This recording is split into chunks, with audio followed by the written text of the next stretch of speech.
sports fans. Wardrobe coming through. Hey! Hey, what do you think? I think that's just what the doctor ordered, Dr. Phillips. Thank you. Well, I was not named sports administrator for nothing. I also got one for you, Joe, and Johnny. Hey, I hope you got one for yourself. As you say, you are the administrator. Well, I'm really planning to talk up about the center on the show, and, well, I hope I can get some donations because of it. Brian, I've decided to go on the show myself. I think there are a few facts that the public has to be made aware of. About Packey.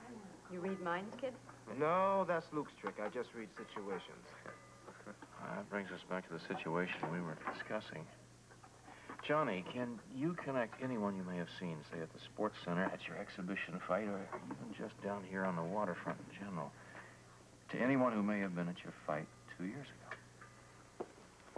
ago? No, I'm sorry, Rick. What about someone like that bookie, Anthony Hand? Yeah. No. Hey, take your time. Well, I certainly hope nobody else in town needs anything to wear. Well, I certainly don't. It's really because Susan and I just brought out everything there is at Lelsey in a super. Now, what's the occasion? And Alice and I are going on a fabulous, glamorous cruise. Oh. That is, and it's still all right with you. Now, you sure it's okay if I go? Alice. I mean, We do this every day. Alice, watch my lips. It's fine with me. Well, I first. You know what I did? I bought the first bathing suit I've had in years. Oh, bikini, I hope. See it. You are going to show it to us. Ignore him. Ignore him. Tasteless, tasteless. You're going to have a terrific time. Well, thanks to you, Dr. Rivers, let me go on such short notice. Alice, do you know what I realized this morning? How much you deserve it. Remember the time you went to see your grandson in Carson City? That's the last time you took more than a weekend off. Oh! Come here. Excuse us a second. I don't want Susan to hear this yet. The babysitter, you know, that you set for the baby, called and wants you to call her back. Hey, what's all the excitement about? That's you. What's with the TV? Hi there, about the noontime show? No. Well, it seems that some of our boys in the waterfront are going to be television stars. That's right. So stick around, everybody, because in honor of the occasion, I've decided to give everybody a free hot dog if you buy a beer. Yeah. All right, Rose. Yeah. I'm sorry, but Lesley just told me that the nurse that I talked about babysitting can't work nights. No. Oh, Aunt Alice, we can't even consider going on a cruise if we can't leave Jason with excellent people.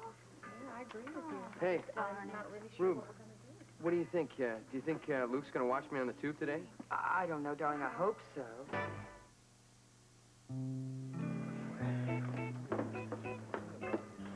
One extension cord. Thank Set you. that out. Well, I guess that settles it then. No babysitter, no cruise. Now, just a minute. Wipe off those long faces. I could only... Haven't you heard? Susan and I are going to have to cancel our trip. Yeah, I've been thinking about that. I had a ball raising Luke and Bobby. I bet I haven't lost my touch. Ruby, are you saying... Why not? You got somebody signed in for the day, I'll sign in for the night. That sounds like a terrific idea. How about it, Sue? Ruby, are you sure you'd want to spend 2 weeks at my place watching my baby? Laughingly, to get out of that dump I call home, I take care of 100 babies for 2 weeks. You're going to have to put up with my popping in for a visit every now and then. I haven't lost my touch with kids either. Oh, come on. We'll just play Grandma and Grandpa, and they'll go off on their cruise.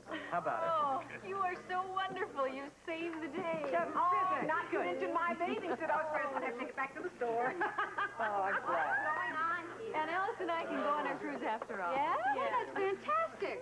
How about a beer to celebrate? Our round is on the house. I'll trade coffee for beer. You got it. Did I hear somebody mention free beer? You're still in trance? I'm not. Should we go over the counter? Well, I'll treat you to a beer after the TV show, all right? Speaking of the TV show, gentlemen, I think we better get a move on. Right. Listen, you. Hey, you guys, you be careful. Don't say don't worry to me. I won't worry. If you promise, then you won't go too far. Leslie, I'm not going to go out there and bluff that I know who did it. Be very clever. Okay. Oh, okay, I'm tired. Hey, look who's breaking training now. Come on. Doctor. Okay. We'll put on the sweatshirt and come on. We'll be watching. All right, thanks. Thanks. We'll be watching. Break a leg. Here, to the baby.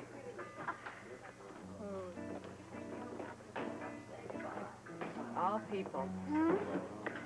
Oh, the ever lovely George Durnley. Too bad. I thought today was going to be a nice day. Come on, kid. Buy you beer. All right, just as I promised, free hot dogs. What a great proposition. Free hot dogs, especially since you gave us the first round of beer free. There we go. Well, you made us round of hot dogs free, but then after that, no more Mrs. Nice Guy. We're going to You exchange need a cash. businessman. See, Dan, I told you this would be better than a picnic. Well, surrounded by lovely ladies, what else can I say? And you know what? I think that man over there must be jealous. Which one is that? One keeps looking this way. George Dernling. Oh, yeah. Hey, Ruby, baby. How's it going, baby? Swell. How about a big kiss for you, Georgie? Come on, a big smackaroo, huh? What? Now, look. Hey, Dan, he ain't worth it. Come on, sit down. And as for you, knock it off. Mr. Durnley, it must be your lucky day, because I can offer you a free hot dog instead, with the purchase of a beer. Okay, give me one of both. Cash up front. You're a tough piece of meat, Rosie. I just know you too well.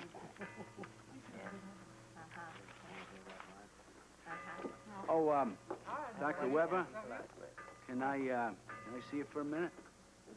It's, business. And the dogs will not back in 5 minutes. Good luck.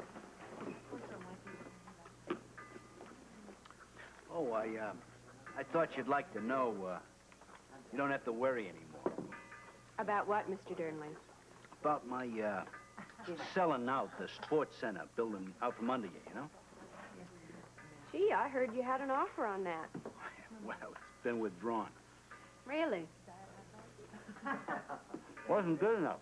It's probably fake to begin with. Look, so I'm not such a bad guy after all. Hey, since I didn't kick you and your pals out from on the street, you know? Let me buy you a beer. Thank you. We've got beer at our table. Let me move the chairs out a little bit. Oh, okay. Hey, Rosie, I hear the doc and the kid are going to be on TV today.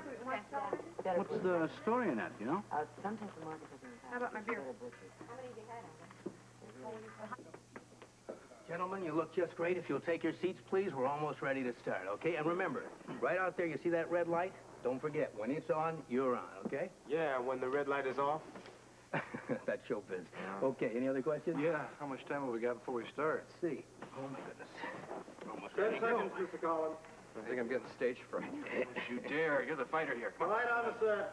We're on in 5, 4, 3, 2... Good afternoon, Port Charles, and welcome to the Jack Collins Noontime Show. Let's start right off at the top of the hour by introducing 4 gentlemen who are from the Waterfront Sports Center. On my extreme right, Joe Kelly, who's the attorney for the center, and sitting right next to him, of course, is Dr. Rick Weber, and he's the man who started the whole thing. Nice to have you with us, Doctor. Thank you. And over here on my extreme left, a gentleman who is the administrator for the center. And right here, you're looking at the man who took out Cello Chanowski in 3, ladies and gentlemen. Port Charles' own hope for the welterweight championship, the great Johnny Morrissey. Nice to have you with us. John, you're a big hero now along the waterfront, but you know, just a couple of years ago, it was quite a different story, wasn't it? Yeah, that's right. I thought I was out of the ring for good. That was a heart condition, wasn't it? Well, so I was led to believe. But as it turns out, my ticker's just fine. Even though during a major fight you suffered a heart attack? Jack, maybe I can set things straight. That is what appeared to be a heart attack. Well, would you care to elaborate on that, Doctor? Medication caused whatever that was. Well, Johnny's heart was fine then. It's fine now, and we're all very hopeful of his comeback. Speaking of which, ladies and gentlemen, Johnny, you're training right here in Port Charles, aren't you, for the big time? Yes, it's Waterfront Sports Center, of course. Thanks to the fundraising and hard work of the waterfront community. Ladies and gentlemen, despite your training and your hard work, Johnny, your comeback has been tinged with tragedy. I mean, ladies and gentlemen, for you folks who don't know, recently, Johnny Morrissey's manager and trainer, Packey Moore, was brutally murdered on the waterfront. Johnny? What? Yeah, that's right, Jack. Losing Packey like that really tore me apart. I understand he was like a father to you. Dr. Weber. That's right. You've had 3 dreams about the waterfront, about how it could be. You still have them? I'm very hopeful right now. Despite the recent outbreak of violence that we've had over there? We are not going to I let love that this. interfere with I our think violence was just invented around here. Chances really high, Doctor. I mean, really. We've made a lot of inroads down there. We've established a medical center now. There is medical aid to people that have never had it before. Well, that's quite an accomplishment if you ask me. Yeah, ask anybody down here and they'll tell you the same. A lot of lives That's right. We're keeping kids off the street and out of trouble. It's not just that. I mean, more and more people are getting involved, and the community is pitching in, which means that some attention is finally being paid to a part of Port Charles, which has been previously pretty much ignored. You see, Yeah, a lot of Dollar these Days sure dreams brought everyone out. dreams, Yeah. not Oh, only and all are kinds of people reality. call the Webbers just offering help. Doctor, the violence persists. And not for long. Well, then you have a, quote, dream, perhaps, to put an end to the violence? Well, it's another dream that very soon will no longer be a dream. It will be another reality. You're sounding awfully confident today. It's because I'm very determined. We are all determined. Yes. These guys can't keep running us down. No way. I tell you something. Let's get back now to this murder that's connected with the sports center. Let's talk more about All that. right, the local police are working very closely with us, and we're working very closely with them. All right, but do you Jack- have any leads? Yes, I have leads on 2 fronts in that area. Okay, now, Doctor, you're saying two areas. I would like for our audience to know just which 2 areas you're talking about to clarify it. Number 1 is Packey Moore's murder, Johnny's manager. Well, now, I assume that the police are working on that, aren't they? Yes, Captain Ramsey has given that top priority. However, I've done quite a bit of investigating myself as to identifying the killer.